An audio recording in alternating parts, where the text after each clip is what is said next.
everyone, another Gameosity gift guide, this time for what we're calling Centerpiece games. Now, Team Gameosity tends not to really play many of what are considered heavy games, so that's not what this list is. These are the games that, just like the centerpiece of a meal, could easily form the core of a gaming session, the big portion of gaming around which those delightful fillers, fill. So, if you're looking to gift someone a main course of a game, check out these suggestions, and if you find this list helpful and would like to support what we do, please subscribe, ring the bell for notifications, and consider gifting us with your patronage by supporting our Patreon in the links below. But enough about us, on to the games. Gil Hova, a friend of Gameosity and the designer and publisher of the fantastic game The Networks, brought us High Rise, his awesome take on a city-building game. In High Rise, each player is looking to build the biggest, most impressive skyscrapers in the city, and will do so by moving their marker around the rondel of actions, gathering resources, and spending them to raise massive towers across the city. You can move your piece as far as you'd like, but the player furthest back goes next, so planning your turns carefully is critical.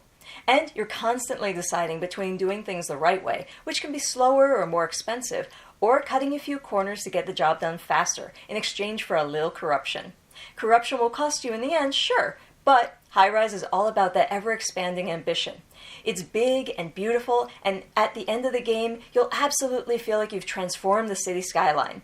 Thinky without being ponderous, High Rise is one of the slightly heavier games on our list, and is an excellent game for the city builder with high standards. Probably the game on our list with the shortest playtime, Sovereign Skies manages to pack some really unique gameplay into a slick, lean package. In this rondel-driven area majority game, you'll control a space empire, moving your mothership around the star system, taking actions and establishing controlling majorities, and constructing bases on the 6 planets of the rondel. Your strategic decisions around how you move your ship, when you commit resources to influence the Galactic Senate, and when and where you establish your majorities will result in a tense yet accessible and surprisingly quick-playing game with lots of player interaction that doesn't feel too combative.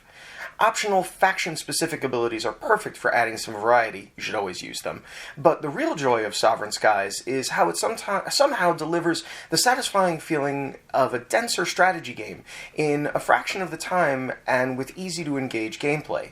In a world replete with space games, Sovereign Skies stands out for being simply fun to play. There's nothing about this that doesn't work really, really well. If you love space games, this one's totally worth checking out, and if the theme bores you to tears, well, I'd say still check this one out.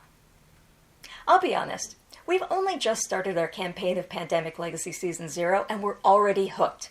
Season 1 was one of our absolute favorite gaming experiences ever, and while we didn't enjoy Season 2 quite as much, Season 0 is absolutely a return to form. For those not familiar with Pandemic, it's a fully cooperative game where players work together to overcome some global crisis, usually disease. I won't go into spoiler territory here, but Season 0 is a prequel to the other Pandemic Legacy games, taking place at the height of the tension between the US and Soviet Union. Difficulty-wise, we lost our first game of the prologue, so even if you stomped all over the previous Pandemic Legacy games, Season 0 will probably have a little something for you. Most assuredly, one to check out, especially if you can get the same players to the table for the entire run of the Legacy campaign. Now, if you're looking for something a little heavier than most of the games that we tend to recommend, we highly recommend you check out Gùgōng, a worker placement game where players will compete to earn favor and influence over the Imperial Court. Gùgōng is a game that features multiple ways to earn points, with players managing tax collectors out in the field, funding trade ventures, building up the Great Wall, and involving themselves in the intrigues of imperial politics. In each of the 4 rounds, you'll manage a hand of gift cards, exchanging them with cards that are already placed on the board in order to activate the various placement spaces. The value of the card you place versus the card already there helps to determine the cost of the action, so when you place, you're not only taking an action, but also affecting the cost of the next person who tries to take that action, potentially including yourself. And not only that, but the card on the board that you took in exchange will go into your discard pile, becoming a part of your hand for next round. So you really need to be thinking ahead each and every time you place. But while Gùgōng does have a lot going on, it never feels cumbersome or fussy. Even a weak hand of cards can make for meaningful turns, and will probably be setting you up for big moves next round, if nothing else.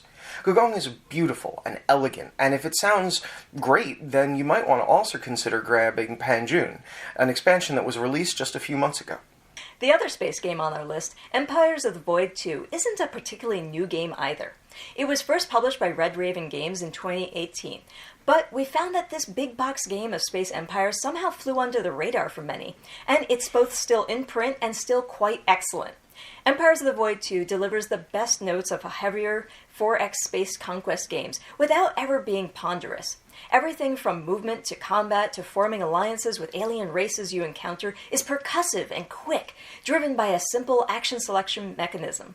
This part of the game features a lead-follow mechanic, so there's very little downtime and you're always interested in what the actions of your fellow players are taking.